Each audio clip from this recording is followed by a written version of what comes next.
buenas tardes.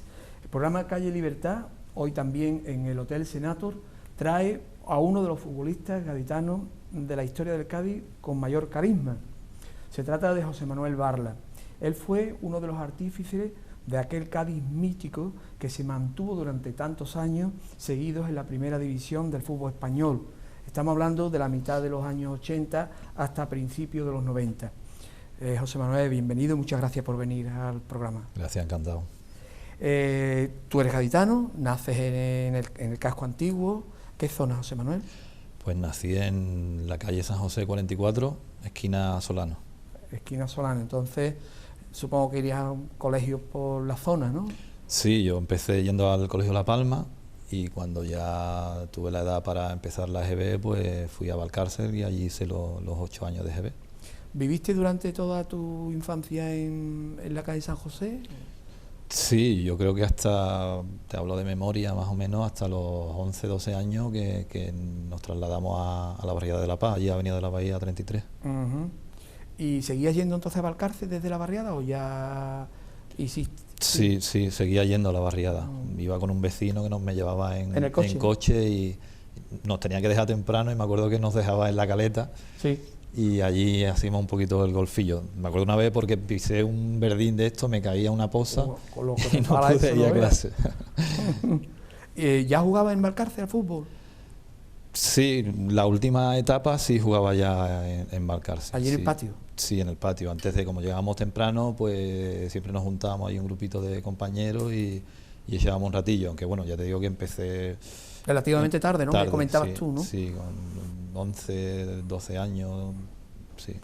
Allí en Valcárcel. Y desde el principio tú notabas que aquello te iba bien, que aquello te gustaba y que sí, rendía, hombre, ¿no? está claro que me gustaba, aunque empecé tarde, cuando empecé la verdad que me dediqué bastante a ello, ¿no? Porque me gustaba, me sentía, pues bueno, que más o menos, entre comillas, a ese nivel ¿Lo hacías bien? servía para eso, ¿no? Porque bueno, los amigos pues como siempre se hace, ¿no? Cuando eliges un equipo, pues siempre uno que eliges el primero, después otro al segundo, y a mí siempre me elegían el primero, entonces bueno, quieras que no, pues tú mismo pues te vas dando cuenta que eso puede ser una oportunidad para, aunque no te das cuenta por la edad que tienes, pero bueno, que es una cosa positiva, es un deporte y que yo lo veía como algo que me aportaba. En aquella época 2 o 3 partidos, ¿no? Se jugaba todo lo que te echaban, bueno, ¿no? me acuerdo que cuando llegaba a mi casa mi madre tenía las rosaduras en los pies que no veas, sudando, ni me duchaba, o sea, un desastre. ¿Dónde empieza ya un poco más en serio, digamos, en algún equipo de jovencillos? Sí, bueno, yo el primer equipo, digamos, federado que jugué fue el Promesa CGC, que lo entrenaba Salvador Cuéntanos un Chirino. poco eso, José Manuel. Eso es que era de la Guardia Civil, ¿no? Sí, bueno, ya te digo, nosotros vivíamos en la Avenida de la Bahía 33, arriba estaba el Instituto San Sebriano y al lado estaba el cuartel de la Guardia Civil. Entonces un año, pues una vez fuimos un grupo de amigos allí del barrio, fuimos a probar, nos enteramos que hacían unas pruebas en un equipo de la Guardia Civil y fuimos a probar al Colegio San Severiano. En esa primera prueba, pues bueno, se quedaron todos mis compañeros y a mí me descartaron, ¿no? Entonces, bueno, fue un poquito el primer palo de mi vida. Y bueno, ¿seguiste jugando tranquilamente? Seguimos, sí, yo seguí jugando con mis compañeros, o sea, con los de mi barrio, partidos estos típicos de barrio contra barrio, entonces bueno, pasó el tiempo y yo seguía lo mío y llegaron a los oídos de Chirino que bueno, que había un chaval ahí que más o menos pues destacaba, ¿no? Que bueno, que lo hacía medianamente bien, ¿no? Entonces me llamó y ahí sí empecé a... ¿Y recuperaste, digamos, tu relación con los amigos que habían entrado en su momento? Sí, claro, bueno, eran del barrio, lógicamente, pues bueno, siempre me sentía un poquito inferior porque yo estaba en un equipo federado que para nosotros era lo más importante, ¿no? Competir y eso, ¿no? Y yo me había quedado fuera. De todas maneras, no fue mucho tiempo, por lo tanto, tampoco fue un problema demasiado grande. Y a esas edades lo que creo que te importa es jugar. Claro. Y bueno, y pasártelo bien, ¿no? Pasarlo bien. ¿Conservas amistades o relación de aquella etapa de colegio, de Valcárcel? Sí, hombre, bueno, sí, aunque no es que lo vea todos los días cada día, pero bueno, cada día muy chico. Precisamente el otro día me encontré a un compañero de Valcárcel que encima era de mi banca de al lado por el apellido, que se llama Barrio, y la verdad que me dio mucha alegría verlo, ¿no? Después está Luis Alhambra, o sea, Monzón, hay muchos que bueno, que Reina, que son los con los que más te llevabas y te tratabas y que siempre los tienes ahí, ¿no? O sea, Manuel, ¿ibas al Carranza, te llevaba alguien al Carranza y te acuerdas de aquello? Sí, hombre, ya cuando fui creciendo, mi padre, que es un buen aficionado al fútbol, ¿no?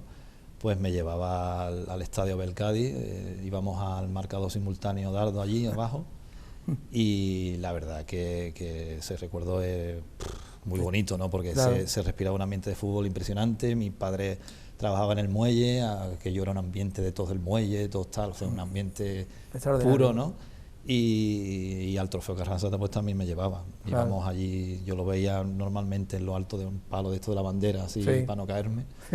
Y bueno, la verdad. El marcador simultáneo, que era muy gracioso, era como un anuncio. Había unos tablones de madera. Exacto. En el diario de Cádiz pues te daban la reseña, calcetines Ferri, Bilbao, Real Sociedad. 1-0, pues ya tú sabías. Claro, en los cartelones marcador, ya tú lo mirabas, hostia, la Real le va ganando a no sé qué, el marcador, con la radio, tal. Entonces la verdad que era bonito. Estaba en Fondo Sur. Bueno, ¿hay alguien en aquel momento que te oriente o que sea importante o que, en fin, te vaya encauzando? Supongo que el que hacía los equipos en la Guardia Civil. Sí, hombre, la verdad que el primero que me orienta y me educa también, ¿no?, deportivamente, es Salvador Chirino, ¿no? Entonces yo con él estoy 2 años en el Promesa CGC, que era el segundo equipo de la Guardia Civil, y luego el CGCA, que era el primer equipo dentro de los alevines, y yo subo al CGCA y él también sube al CGCA, ¿no? Entonces él fue el primero que me encauzó un poquito en el tema deportivo. También me educó también, porque también es importante, y también una persona que era muy importante era el capitán Ben, ¿no?, que era el que, digamos, la cabeza pensante y el alma del club de la Guardia Civil, ¿no?, que era un capitán retirado, pero que la verdad es que era una persona impresionante. ¿Y cómo terminó y por qué terminó todo aquello? Bueno, pues porque desgraciadamente el capitán Ben muere, y entonces supongo que allí nadie habría con ganas de seguir con aquello, y desaparece el club. Desaparece el club. Yo tenía edad infantil, que jugaba en el CGC infantil, y bueno... ¿Te llama el Cádiz? Claro, y entonces me llama el Cádiz y ya entro a formar parte del Cádiz. Yo era primer año juvenil, me parece, y voy a formar parte del Cádiz Juvenil B con Antonio Macías y José María Valle. Allí empiezas ya a encontrarte lo que sería el germen del futuro Cádiz de los Milagros, o compañeros. Sí, hombre, la verdad es que no me acuerdo de compañeros, porque hace mucho tiempo y la verdad que soy muy malo para eso, ¿no? Pero que seguramente sí coincidí con algunos compañeros que íbamos pasando equipo a equipo por las edades, ¿no? Entonces, hace mucho tiempo, y la verdad que no recuerdo.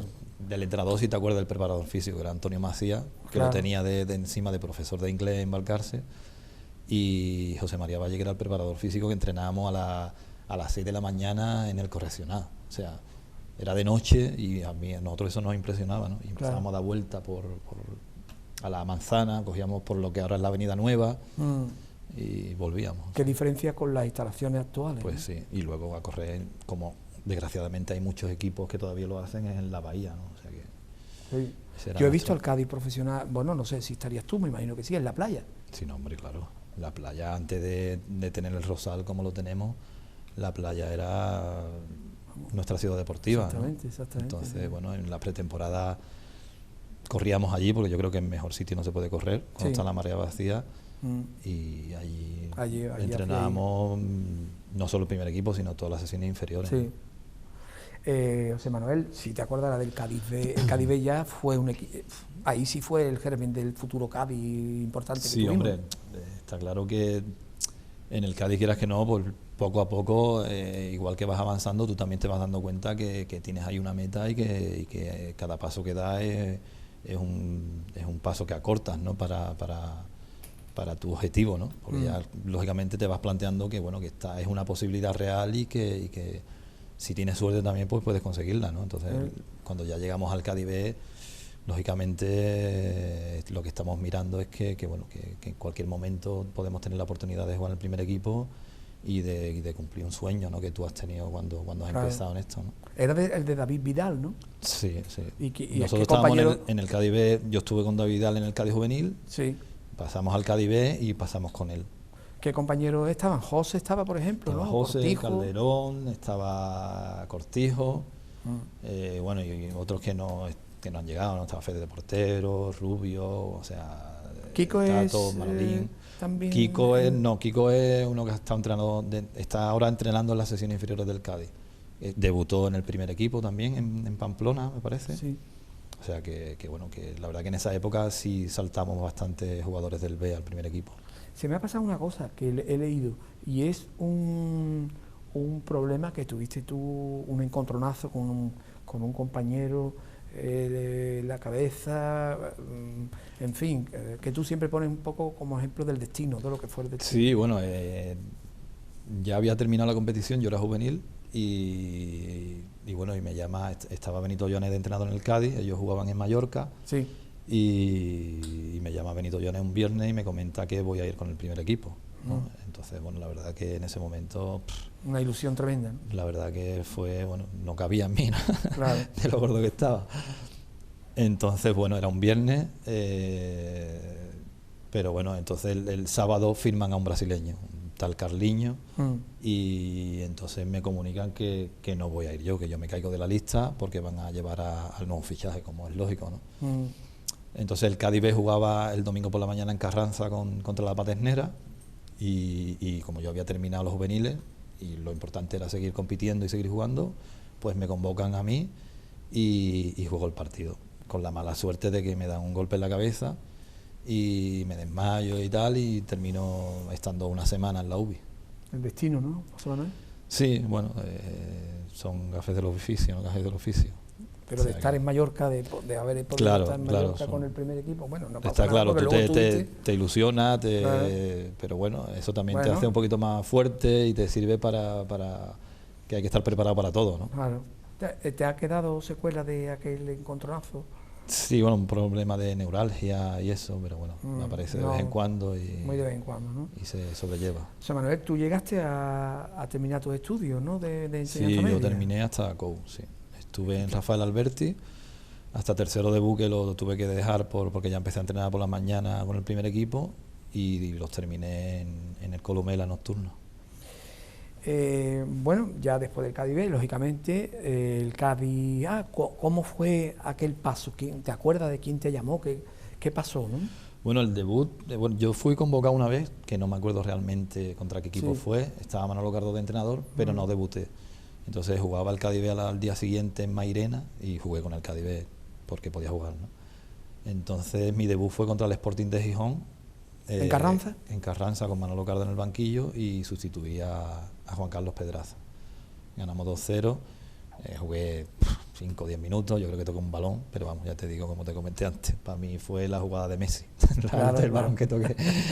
La verdad que era un sueño cumplido, aunque lo que dicen, ¿no? Lo importante era seguir creciendo y seguir aprendiendo y mantenerme ahí, no llegar y que ya no me convocaran más, ¿no? Que era lo complicado. ¿Qué se sentía en aquellos años el Carranza, ese fondo norte, cuando tú salías por el vestuario para afuera y veías? Hombre, la verdad que era, te vuelvo a repetir, era un sueño, y sobre todo que era un ambiente, pues bueno, era fútbol, ¿no? Era fútbol. Incluso lo que habíamos hablado antes, incluso tiempo atrás todavía se respiraba un ambiente más sano, ¿no? Más añejo, digamos, no sé cómo decirlo, ¿no? Entonces, bueno, era un ambiente sano. Después lo que comentábamos, ¿no? El vestuario, había gente espectacular, te sentías como uno más, no había jóvenes y veteranos, sino era un grupo súper sólido, y todo eso pues... Mucha gente de Cádiz, ¿no, José Manuel? Eso facilitaba las cosas, era, ¿no? Con el mismo carácter, la misma broma, claro, la idiosincrasia, o sea, todo te ayudaba a absorber todo lo que absorbía era bueno, ¿entiendes? Claro. Y como te comenté, en la vida, todo lo que sé o lo poquito que sé, el fútbol me lo ha enseñado prácticamente casi todo, ¿no? Y el fútbol y los compañeros, ¿no? Los compañeros. Aquel Cádiz se veía el buen ambiente, y tú has comentado alguna vez que que fuera del campo teníais relación y os ibais a la escalerilla, ¿no? Y... Sí, hombre, ya te digo, era un grupo súper sano, éramos un equipo, ¿no? Éramos un equipo. Entonces, después cuando terminamos los entrenamientos, ahí en la escalerilla, una familia, ¿no? Claro, que si la cervecita, que si no sé qué, aunque no podíamos beberla, pero bueno, siempre caía alguna cervecilla. Y bueno, siempre de cachondeo, luego en el vestuario, ya no solo los jugadores, sino había gente también que te ayudaba a que el ambiente fuese. Por ejemplo, mucho Rovira, ¿no? Claro. El personaje Rovira. Entonces Rovira, Eduardo Zarzuela. Era todo, te hacían pasarlo bien, digamos, ¿no? Ibas a entrenar y ibas a disfrutar, ¿no? O sea, Manuel, y jugar con el Mago, yo qué sé. Pues bueno, la verdad que es un orgullo, ¿no? Yo creo que ahora mismo, tal como está el fútbol, es un orgullo poder decir que he sido compañero de Mágico González, ¿no? Y de haberme vestido con él y de haberle hecho cosas, o sea, haberle visto hacer cosas que yo creo que solo lo puede hacer él. Para mí ha sido el mejor futbolista del mundo y era un personaje dentro y fuera del campo. Como persona era una buenísima persona y bueno, yo creo que todo lo que se puede hablar del Mago son cosas buenas. Claro. Y incluso os sorprendería a vosotros mismos a veces las salidas que tenía o las soluciones futbolísticas que daba. Sí, hombre, o sea, era un personaje. O sea, él salía, en aquellos tiempos las vendas eran, tú te vendabas al tobillo y en vez de protegértelo lo que te hacía era 1000 heridas, ¿no? Pues él salía al campo con los tobillos vendados y sin medias ni nada. O sea, él salía con unas muni que llevaba y empezaba con una naranja, cogía una naranja y empezaba a dar voladitas en la naranja y la naranja no se caía. O me acuerdo de otra anécdota, por ejemplo, que íbamos para el aeropuerto y quedábamos en el estadio en el autobús y teníamos que ir en corbata y él aparece, bueno, siempre con todas las peinadas, con los rizos cada uno para un lado y, joder, Mago, que tenemos que ir en corbata, macho, y lo que se le ocurrió, ¿qué hizo? Pues se quitó un calcetín y se puso el calcetín de corbata, o sea que... Sí, que verídico, vamos, que no es... Yo estaba entre el público en aquella época, era socio, y la gente decía, pues, si se queda hasta las 5 de la mañana, porque muchas veces se quedaba hasta las 5 de la mañana, hace unos partidos extraordinarios, ¿no? Es lo que comentábamos antes, si el entrenador hablaba con él y decía, mira, si tú te quedas a las 5 de la mañana y mañana me la lía, yo te pago las copas, ¿entiendes? O sea, él era así, él era peculiar, claro. Y yo creo que él lo hacía y no veía que estaba haciendo algo malo, ¿entiendes? Por su forma de ver la vida. Digamos que era un poco bohemio en ese sentido, sí. ¿Entiendes? Entonces, bueno, él se podía recoger a las tantas que luego le rompía la cintura al primero que veía en el campo, ¿entiendes? Sí, o sea, sí, que era impresionante. José Manuel, aquellos fueron unos cuantos años en primera, siempre salvando, digamos, siempre ahí en el abismo y con una soltura que os salvaba ahí impresionante. Toda la España empezó a llamar al Cádiz el submarino amarillo, etcétera. Tú tuviste una importantísima intervención en Santander, ¿no? En la famosa liguilla. Sí. Bueno, eso fue la liguilla de la muerte, la famosa de Irigoyen. Sí. Y bueno, la verdad que estábamos Osasuna, Racing y nosotros, los tres jugando esa liguilla. Teníamos que ir a jugar a Santander y luego venía el Osasuna a casa. Entonces fuimos allí, primer partido, empatamos a 1 y marqué yo el gol a pase de Mágico González. Luego jugó Osasuna. Luego jugamos aquí en casa. Que fue agónico porque hubo un montón de expulsiones del Cádiz. Empatamos a 0. Luego, después de los partidos, había que tirar penalti para ver en caso de empate qué pasaba. Empatamos a 0 aquí. Y luego el último partido era Osasuna Racing, que lo escuchamos todos en Cánovas del Castillo. Y creo que ganó el Osasuna 2-0. Y se salvó entonces el Cádiz. Descendió el Racing. Que fue un año que el Cádiz quedó el último. Sí, hubo más partidos que nunca, porque en ese año... Primero hubo una liga regular, después se dividió en tres grupos y después ya fue la liguilla de la muerte. Exactamente, y sobre la marcha la federación, no sé qué organismo, cambió las reglas de juego y Irigoyen dijo que si se hubiese sabido antes del último, pues hubiese apretado más y entonces se formó esta liguilla que tú has comentado, ¿no? Claro. Ese gol fue importantísimo en la historia del Cádiz porque fue el gol de la permanencia, el gol de Santander me refiero tuyo, fue importante. Sí, hombre, fue importante porque bueno, no se sabe qué hubiera pasado si no lo hubiera marcado, si hubiéramos perdido, si hubiéramos marcado otro, pero bueno, lo que está claro es que nos sirvió para tener 2 puntos Sí. Y con esos 2 puntos nos salvamos. No sabemos que si el Racing no hubiera ganado el Racing, pues hubiéramos descendido nosotros, porque Osasuna hubiera tenido una victoria y el Racing otra. José Manuel, hay un año que con Víctor Espárrago juegas poco o apenas juegas, ¿no? Sí, fue el siguiente año de la ¿no? de la muerte. Fue el siguiente año, firma Víctor Espárrago, firma Andrés, otra él que lo conocía del Recreativo, cuando viene Carmelo, viene Oliva, vienen muchos jugadores, la verdad que tenemos un muy buen equipo y la verdad que yo ese año aprendí muchísimo, o sea, por el hecho de no haber jugado todo lo que yo quería, pero para nada tengo ninguna queja, o sea, yo aprendí muchísimo, incluso Víctor Espárrago en la prensa hablaba muy bien de mí, o sea, no era por regalarme el oído, sino él creo que sentía que yo iba a ser un futbolista importante para el Cádiz, pero lógicamente tenía que esperar mi momento, ¿no? Y de hecho Andrés, que era el que jugaba en mi posición, hizo un año impresionante. Fue el año que el Cádiz obtuvo la mejor clasificación, creo, de su historia en Primera División. Sí. Y entonces, ante eso, un gran entrenador. Solo puede ver que lo que te he dicho antes, agradecerle todo lo que te enseñó, que aprendí, ¿no? todo lo que absorbí, ¿no? Porque también se aprende no jugando. Entonces. Claro que sí. José Manuel, vamos a esperar un par de minutillos para la publicidad y enseguida volvemos, enseguida estamos con ustedes en Hotel Senator, calle Libertad.